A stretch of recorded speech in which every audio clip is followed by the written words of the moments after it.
to be here, and I do mean that. A lot of people get on stage and they say, oh, I'm really glad to be here, but they don't really mean it, but I do. I'm really glad to be here.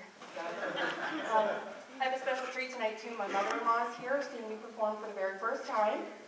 So if I hear any heckling, I'm going to know about it. I'm really glad you're here. But that does kind of cut down on some of my material here.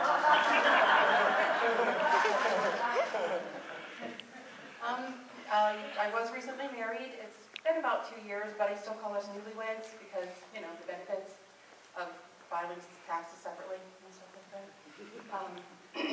He's a great guy. Like I said, it has been about 2 years that I became Mrs. Theresa Rabbits, which is ironic because I had a rabbit as a pet when I was a child that I killed. But I'm going to take much better care of Mr. Rabbits. There's no throwing a carrot bag on top of his cage when I go out to play, that's for sure. About a year ago, I started exercising. That wasn't the funny part.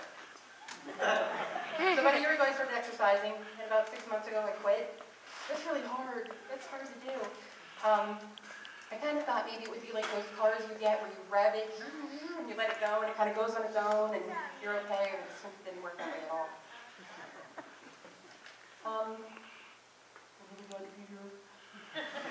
No, I really do have to be serious for just a few minutes. Okay, my sons told me I couldn't. They were right. That's never going to happen. But I want to know if anybody here has ever heard of Wilbert Schotzenschleckenheimer man?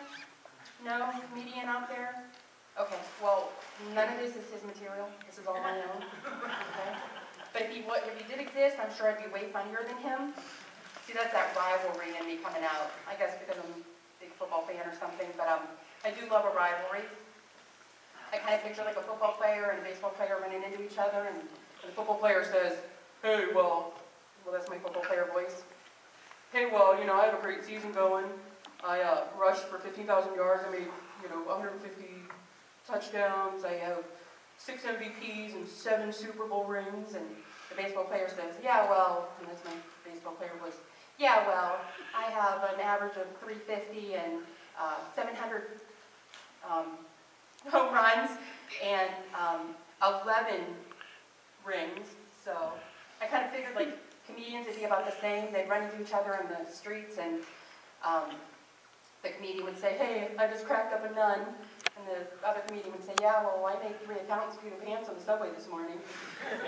Yeah, well, I made a Queen's Guard lose his job once. So you think you're funny? Yeah, I do. Oh, you want a joke off? Bring it, funny boy. And then in the street, they'd stand there telling jokes like, what's the difference between roast beef and pea soup? Well, anybody can roast beef. And where do you get virgin wool? Ugly sheep. And what do you call a fish with no eyes? A psh. And how do you get a Kleenex to dance? Put a little boogie in it. Yeah, well, why did the chicken cross the playground? To get to the other slide. Yeah, yeah. Thanks, God. I do love the rivalries. My daughter, Katie, does live in Arizona.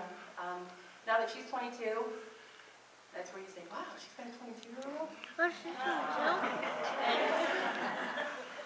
Now that she's 22, she feels like it's time to tell me the things that she's done in her life that I didn't know about. Yeah, this is fun. The latest, after an all-nighter of studying, that is, unless she's going to tell me that when she's 40, actually. But the latest was she told me when she was in elementary school after having watched The West Side Story for the first time. If you have never seen The West Side Story, shame on you, first of all, but it's basically your classic love story, rival gangs, girls stuck in the middle, her brother's on one side, boyfriend on the other. Boyfriend ends up killing the brother, classic. But she sat in her classroom and at a particularly quiet time, looked at the girl next to her and said, he killed your brother!